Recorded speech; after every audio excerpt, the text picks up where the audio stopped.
Deine Katze kann zu wenig Flüssigkeit bekommen, ohne dass du es überhaupt bemerkst. Sie hechelt nicht wie ein Hund. Sie läuft nicht dramatisch zum Wassernapf. Und genau deshalb bleibt das Problem oft so lange unsichtbar. Viele Katzen wirken dabei völlig normal. Sie fressen, sie schlafen, sie kuscheln. Vielleicht sind sie nur ein bisschen ruhiger als früher, ein bisschen träger, ein bisschen weniger verspielt. Aber wenn Katzen über Wochen, Monate oder sogar Jahre zu wenig Wasser aufnehmen, beginnt im Körper etwas still zu kippen. Und das Gefährliche daran ist, viele Halter merken es erst, wenn Blase, Nieren oder Harnwege schon unter Druck stehen. Die meisten Menschen denken, wenn frisches Wasser da ist, wird die Katze schon trinken, was sie braucht. Das klingt logisch.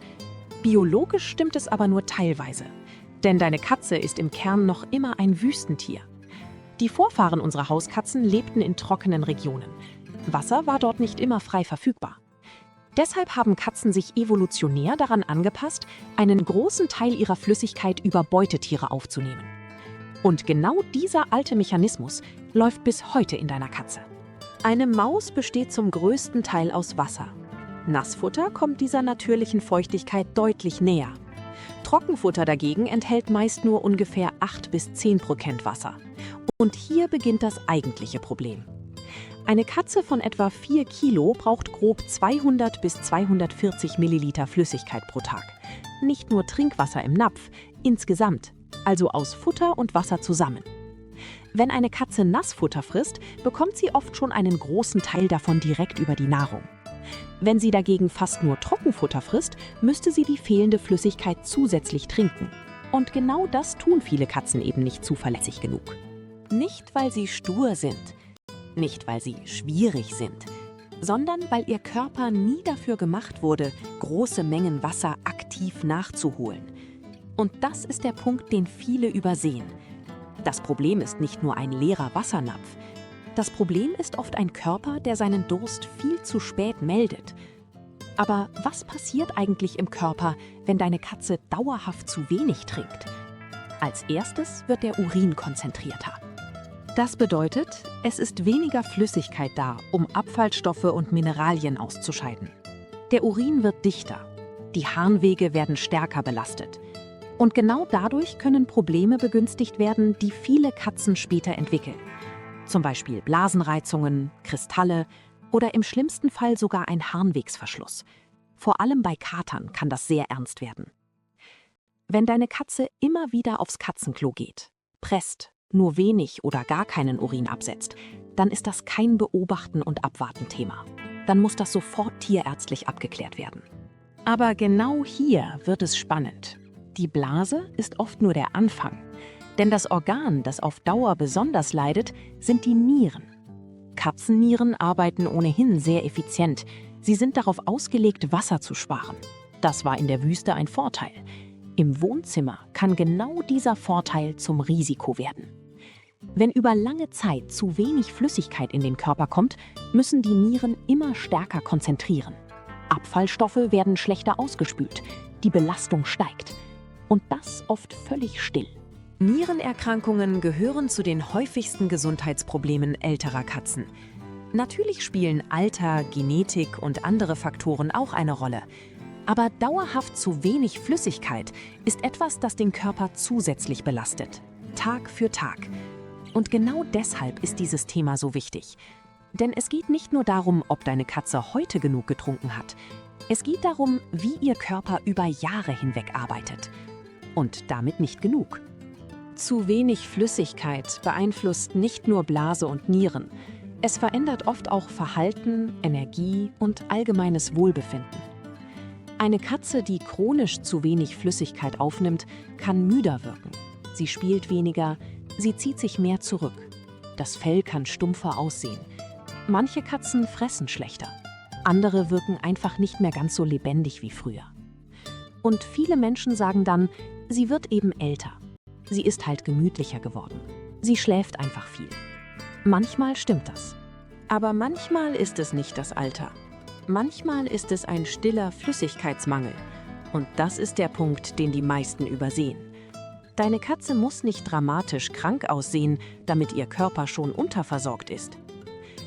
Woran kannst du also erkennen, dass deine Katze möglicherweise zu wenig trinkt? Es gibt ein paar Warnzeichen, die im Alltag oft übersehen werden. Erstens: Die Klumpen im Katzenstreu werden kleiner oder seltener. Gerade bei Klumpstreu ist das oft einer der praktischsten Hinweise. Weniger Flüssigkeit rein bedeutet oft auch weniger Flüssigkeit raus.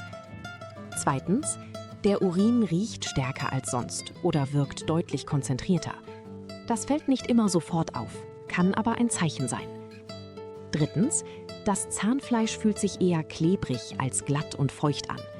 Bei einer gut versorgten Katze ist das Zahnfleisch in der Regel feucht.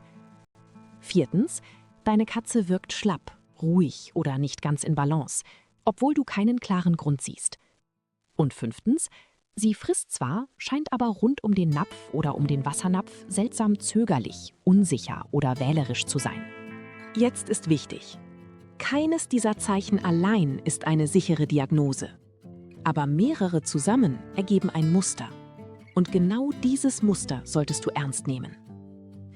Die gute Nachricht ist: Das Thema ist oft erstaunlich gut beeinflussbar, wenn man früh genug ansetzt.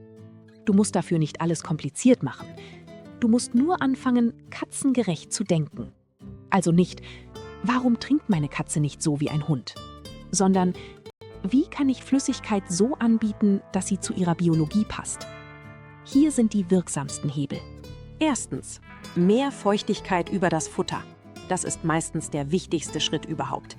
Nassfutter bringt Wasser direkt dorthin, wo es gebraucht wird. Viele Katzen nehmen so ganz automatisch deutlich mehr Flüssigkeit auf, ohne bewusst mehr trinken zu müssen. Zweitens: Du kannst dem Nassfutter etwas zusätzliches Wasser untermischen. Nicht zu viel auf einmal, sondern langsam. 1 oder 2 Teelöffel lauwarmes Wasser reichen oft schon als Anfang. Drittens: Verteile mehrere Wasserstellen in der Wohnung. Manche Katzen trinken mehr, wenn Wasser nicht nur an einem einzigen Ort steht. Viertens: Stelle Wasser nicht direkt neben das Futter und möglichst auch nicht direkt neben die Katzentoilette. Viele Katzen trinken lieber mit etwas Abstand. Fünftens: Nutze breite, eher flache Näpfe. Manche Katzen mögen es nicht, wenn ihre Schnurrhaare ständig am Rand anstoßen. Sechstens: Probiere einen Trinkbrunnen. Fließendes Wasser wirkt auf viele Katzen attraktiver als stehendes Wasser. Siebtens: Halte das Wasser wirklich frisch. Täglich wechseln ist ideal. Manche Katzen reagieren erstaunlich sensibel auf Geschmack, Geruch oder Material des Napfes. Manchmal macht schon eine kleine Veränderung einen großen Unterschied. Ein anderer Standort, ein anderer Napf, ein Brunnen, ein Löffel Wasser im Futter. Aber die eigentliche Frage ist nicht: Steht genug Wasser im Haus? Die eigentliche Frage ist: Kommt genug Flüssigkeit im Körper deiner Katze an? Und das verändert alles. Denn wenn du nur auf den Wassernapf schaust, übersiehst du möglicherweise die wichtigste Quelle für Flüssigkeit überhaupt: das Futter. Für Katzen sind Ernährung und Flüssigkeitsversorgung keine zwei getrennten Themen. Sie gehören biologisch zusammen. Wenn du nur eine Sache aus diesem Video mitnimmst, dann diese: Viele Katzen trinken nicht zu wenig, weil sie etwas falsch machen. Sie trinken zu wenig, weil ihr natürlicher Mechanismus nicht gut zu einem trockenen Alltag passt. Und genau deshalb reicht es oft nicht, einfach nur frisches Wasser hinzustellen und zu hoffen, dass es schon passt. Deine Katze sagt dir nicht mit Worten, dass sie mehr Flüssigkeit braucht. Aber ihr Körper sendet Signale. Leise. Jeden Tag. Wenn du beginnst, diese Signale zu erkennen, verstehst du deine Katze nicht nur besser, du schützt sie auch. Schreib mir in die Kommentare: Trinkt deine Katze lieber aus dem Napf, aus dem Brunnen oder heimlich aus dem Wasserhahn? Und wenn du das Thema noch einen Schritt weiter verstehen willst, dann ist das nächste passende Video: Was wirklich passiert, wenn deine Katze jeden Tag Trockenfutter frisst.